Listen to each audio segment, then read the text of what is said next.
كيفكم البنات؟ لاباس عليكم؟ مزيانين؟ نتمنىكم تكونوا بخير وعلى خير ان شاء الله. اليوم البنات جبت لكم وصفه ديال نزلات البرد وديال الحساسيه اللي كتشد الكحه بزاف بالنسبه لايام فصل الشتاء. كيكون الجو بارد بزاف، كيكون متقلب الجو، وانتم عارفين الاجواء ديال هاد الايام كامله الجو كيفاش داير.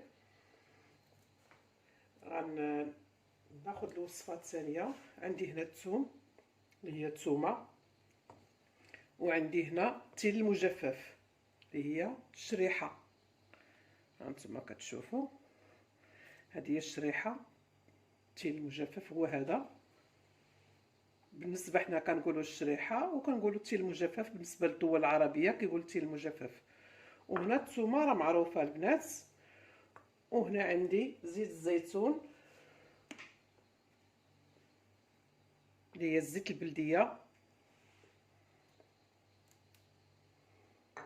شريحه غنغسلها ليكون فيها التراب، وغنقي لها هذا الرويس هذا باش غادي نديرها ان شاء الله في الوصفه. غناخذ اناء وغادي ندير، غناخذ زيت البلديه نحيدها جانبا ونحيد الثومه جانبا. عندي هنا اناء فيه الماء اللي غادي ندير فيه الشريحه.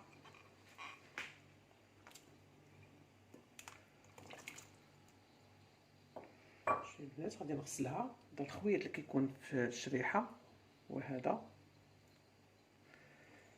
وغنغسلها باش كنحيد منها التراب. نتوما كتشوفوا ملي كنغسلها ضروري نغسلوها البنات باش نحيدوا منها التراب. هاي او ملي كنبغي ناكلوها يابسه كناخذوا شي زويف نفزقوه ونمسحوها، ولكن ملي كنبغيو نستعملوها بحال هكايا في الوصفه نغسلوها مزيان بحال هكذا. غنعاود نغسلها باش تصفى من هذا الماء. هانتوما كتشوفوا الماء ديالها. غسلتها مزيان.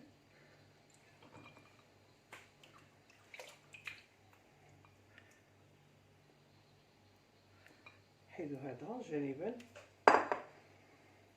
وغناخذ واحد البريمه صغيره او كسكاس. غناخذ واحد البريمه صغيره، غادي ندير هنا الماء وغادي نديرها هنا في الكسكاس.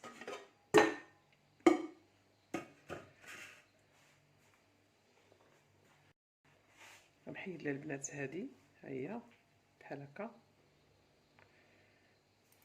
وغنديرها. غنحيد لها البنات هذه، ها هي بحال هكا، وغنديرها بحال الرويس اللي كيكون لاصق في الشريحه. راه كاينه اللي كتكونش فيها هذاك العطيم. هي البنات هاد الوصفه راه زوينه مزيانه للبرد، انا هي اللي كتوافقني وزوينه صراحه. اللي عنده ثاني نقص فيتامين دي حتى هي مزيانه ليه صالحه ليه.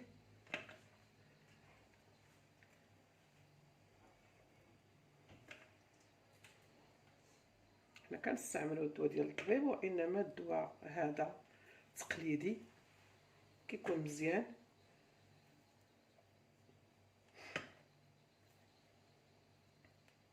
بالنسبه لهاد الايام راه تقريبا كلشي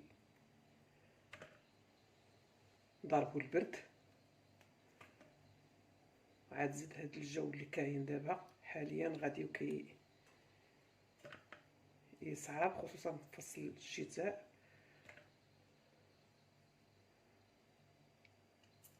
الله يعطينا الشتاء على قد النفع. صافي هي كتكون بعض المرات اللي كتكون فيها هاد العظيم هذا نحيدو نزولو ليها.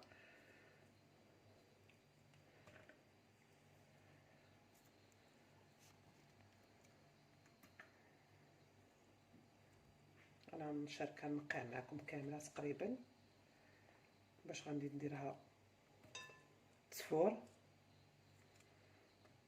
وفيها واحد المذاق زوينه البنات ملي كتصيب ما كيبقاش داخل فيها داك الثومه باينه، كتهرس لان ملي كتفور بحال كتعسل، هي حلوه. هي التمور او الشريحه كتكون او الزبيب اللي هو العنب المجفف، تيكون فيه السكريات ديالو طبيعيه، كيكون حلو من عند الله.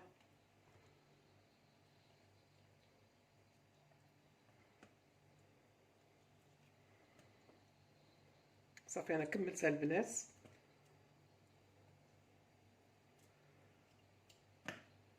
وغنحيد هذا الاناء جانبا، وغناخذ الثومه. نتوما البنات الثومه غنحيد ليها، غنخليها بالشلفه ديالها، نحيد غير هاد الرويصات ديالها.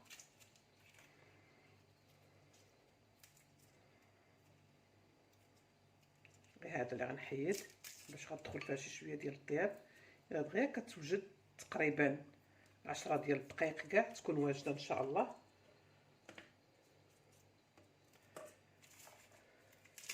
الثومه حمراء زوينه.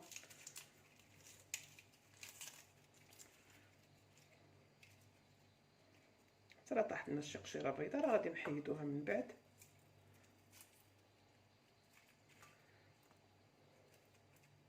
بسهوله نشاركت معكم غير غسيل ديال الشريحه ديال التين المجفف، لان كيكون شويه فيه ديال التراب، ان كيجفو عاد كيكون واجد.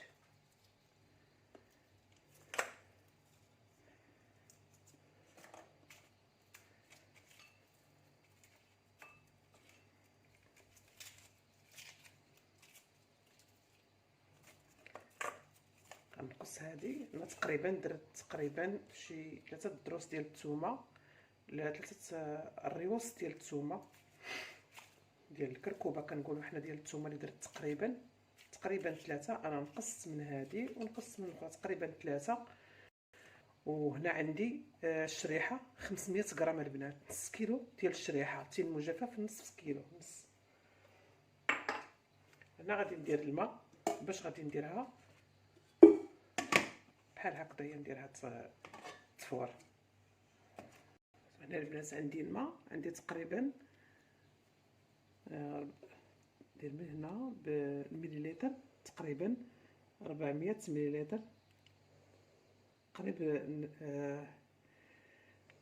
قريب نص لتر تقريبا او هادشي مهم باش ما تحرقش لينا. صافي درت قياس الماء، وغادي ندير البريمه ديالنا تفور الشريحه، نديرها فوق البوطه تقريبا حتى 15 دقيقه، من 10 ديال الدقائق حتى ل 15 دقيقه نخليها فوق البوطه. وملي توجد انا معكم ان شاء الله. انا وجدات عندي الشريحه ديالي. علاش غطيناها البنات؟ باش ترجع فيها النفس ديالها، ترجع ما يمشيش البخار كامل. صافي انا وجدات، باش كنعرفوها وجدات درت ليا حتى تقريبا 15 دقيقه. كنشوفوا الثومه كنقيسوها بحال هكا كنلقاوها موجوده. ها نتوما البنات كيفاش هانتوما. صافي كنعرفوها وجدات. كنحيد هاد القشيرات ديالها، هي كتزول بلا موس لانها رطابت بزاف.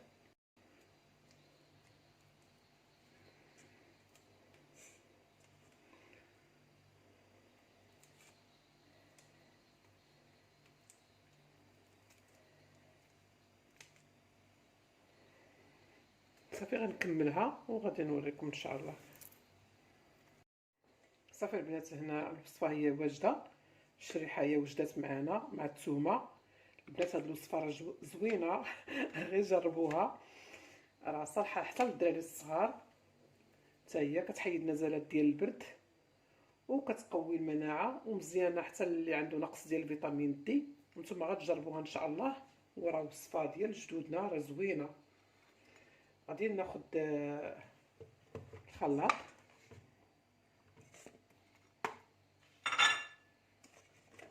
وغادي نخلطو بحال هكا.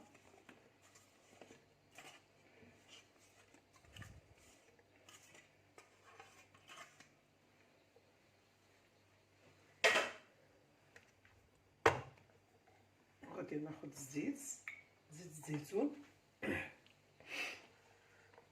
القياس ديال زيت الزيتون البنات غادي نعمر عليها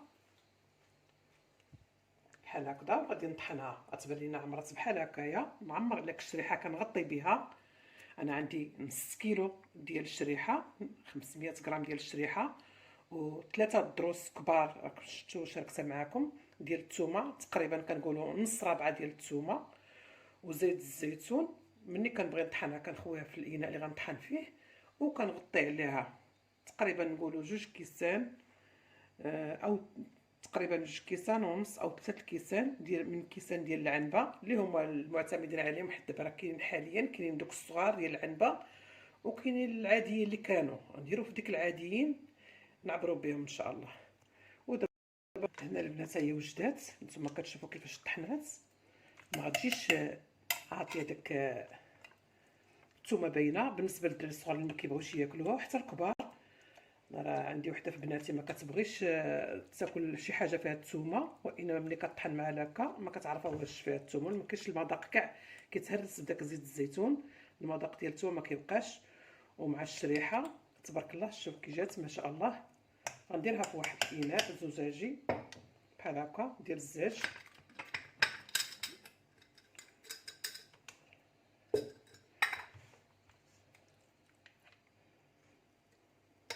وهذيك الزيت غادي نديرها من الفوق.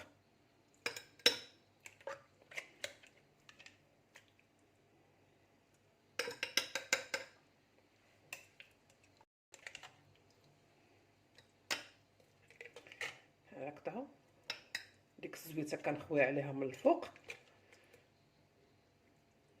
صافي. اللي قدر على ديك الزويته حتى هي يشرب منها، فيها مذاق زوين، حتى هي كتحيد النزلات ديال البرد، وراه مزيانه البنات حتى للقلب، كتقوي القلب، ومزيانه للعظام اللي عنده بحال نقص ديال فيتامين دي.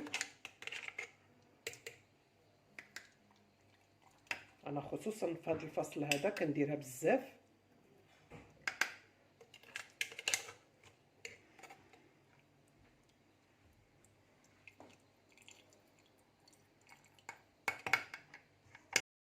صافي هنا ساليسه البنات، هانتوما كتشوفوا كيفاش كتجي.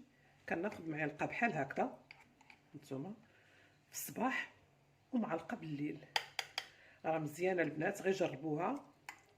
اش غنقول لكم، راه ماشي مفيده، ومعروف التين المجفف او الشريحه معروفه، والثومه حتى هي راه علاج. ونتمنى هاد الوصفه تعجبكم ان شاء الله، وانا غنشارك معكم وصفات مجربه حتى هي بالنسبه لهاد الايام ديال البرد. غنشارك معكم وصفات ديال البرد اللي مجربه، وان شاء الله تعجبكم الوصفه وبالصحه والراحه. وان شاء الله ملي تاخذوا المعلقه بحال هكا، حتى الا بغيتو تزيدوا الزويته بحال هكايا فيها، راه مزيانه البنات. كتحيد ضيق التنفس اللي كيكون بحال دابا البرد، كيكون عندك الصدر ديالك شابع برد عامر، كيخصك تفرغي. راه مزيانه تاخذ معلقه في الصباح ومعلقه في الليل، راه مزيانه ان شاء الله وبالصحه والراحه. وان شاء الله الوصفه ديالي تعجبكم البنات. وهذه غناخذها باش ما تضيعش، وان شاء الله تعجبكم الوصفه البنات وبالصحه والراحه. ونسد عليها ونخليها البنات جانبا. دابا الحال بارد ما غاديش تخسر، غنخليها غير على برا فوق. كنقولوا حنا ما نديروش كاع فوق البوطاج لانها فيه زيت الزيتون والزيوت. لا زيت الزيتون ولا زيت المائده ما كيصلحش لهم الضوء ولا الاشعه. كتحطوا في شي بلاكار، نحطها في بلاكار حتى لك الجو اللي كنقولوا حنا في الوقت السخونيه بغينا نديروها، الجو سخون اللي نديروها في الثلاجه. وانما دابا حاليا غادي نديروها في بلاكار، غنحتفظ بها ان شاء الله. وان شاء الله تعجبكم الوصفه ديالي وبالصحه والراحه، وخليت لكم الراحه والبنات. وما تنساوش تبارطاجيو مع الاصدقاء والاحباب باش يوصلكم كل جديد. بصحتكم وبراحتكم.